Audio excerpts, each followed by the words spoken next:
The number one reason team leaders can't scale their team is because they're stuck in production. And this is kind of the trap. What got the team to success was their personal production, their one on one ability to list homes and also show buyers homes in a way that built a really strong relationship and a really amazing experience combined with relentless effort, tremendous work ethic, and amazing follow up. The clients love them for that. And you built a business and a brand specifically for that. But what got you to this point in your business won't get you to the next level. And over the last decade, I've been out of production at my Team Ridge, an independent brokerage running as a team model. And I was able to get out of production because I finally made that commitment that the people that I train, that I develop, that I hand my clients off to will ultimately do better than I did under extreme pressure, capacity issues, and frankly, time. I mean, most team leaders self-admittedly have a time management issue. And it's not that they're burnt out, because you can't get burnt out. You are a workhorse. You are relentless, but at the same time, you know it's not sustainable. And in fact, a lot of days behind closed doors, confidentially talking to team leaders, they tell me they want to quit. They can't say that out loud to their team leaders, but they want to quit. They want a different way to do business. They want other opportunities. So that's where the shiny object syndrome comes into place, is that they're looking for automation. They're looking for a way out. But what they're actually looking for is a better way. And there is a better way to run your business. And it's built on systems. It's built on model. It's built on control. And these things can be found. And these things are being done by team leaders across North America, but a very small percentage of them truly are seventh level, meaning they're out of production. And I want you guys to really think about this, because there is a way to that path. There's a way to ascend out of production and maintain profitability. See, I had a rule when I got out of production. It was this. I asked myself a question: how can I get myself out of production and maintain the same level of profitability? Not profit margin in terms of a percentage, but the same dollar for dollar profit. And I posed myself this question: if I could make $1 million producing with my team or $1 million not producing with my team, which one would I choose?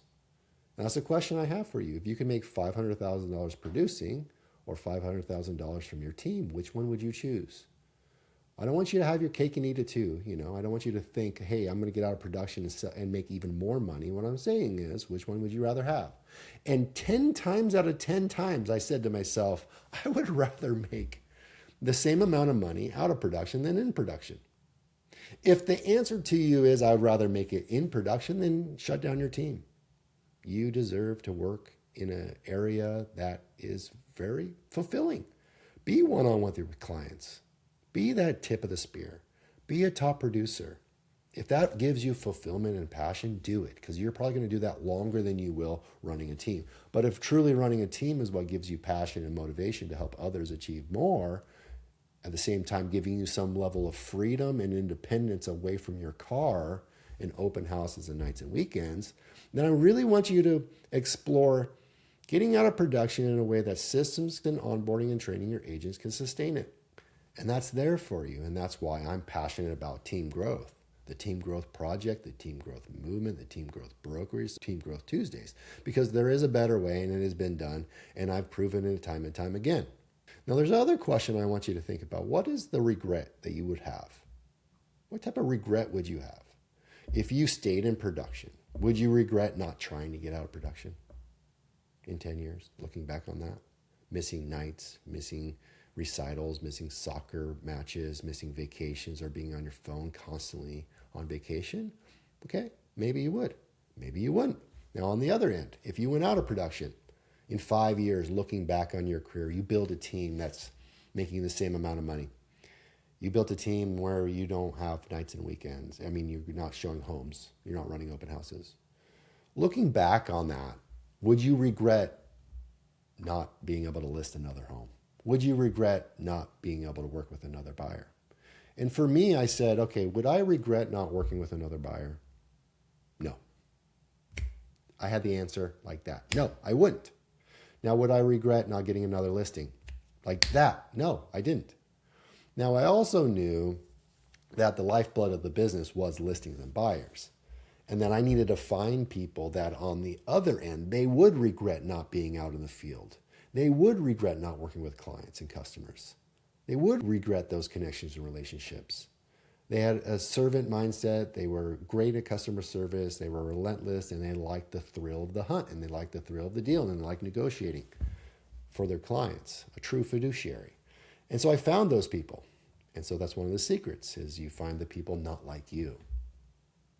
Not in a diversity way, but it is a diversity, right? It's like that's the blind spot, thinking that everyone thinks like you, and they don't. So if you're over here and you want to build a team and get out of production, you need to reach out to me. You need to follow us. You need to get on board with the team growth movement. If you want to be in production, you want to be the best agent on the planet and have the best experience and be the top producer in your MLS and have your name on the sign and you be on the top 10 list or number 1 in your market for sales and volume, then do that and go all in there. And that's a great path as well. I'm committed to team growth movement, team growth entrepreneurs and CEOs. The top producer, I love you guys to death too. And there's great coaching and great platforms out there. I was there with you. I loved it.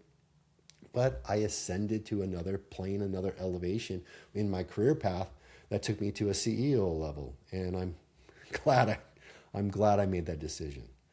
And it's been so rewarding and fulfilling as a family man, as a father, as a mountain bike racer, as a coach and a leader, and the business owner of multiple businesses. So follow me, reach out to me, find us, work with us, partner with us, see if we work together, or just be a friend and a colleague, and let's grow together.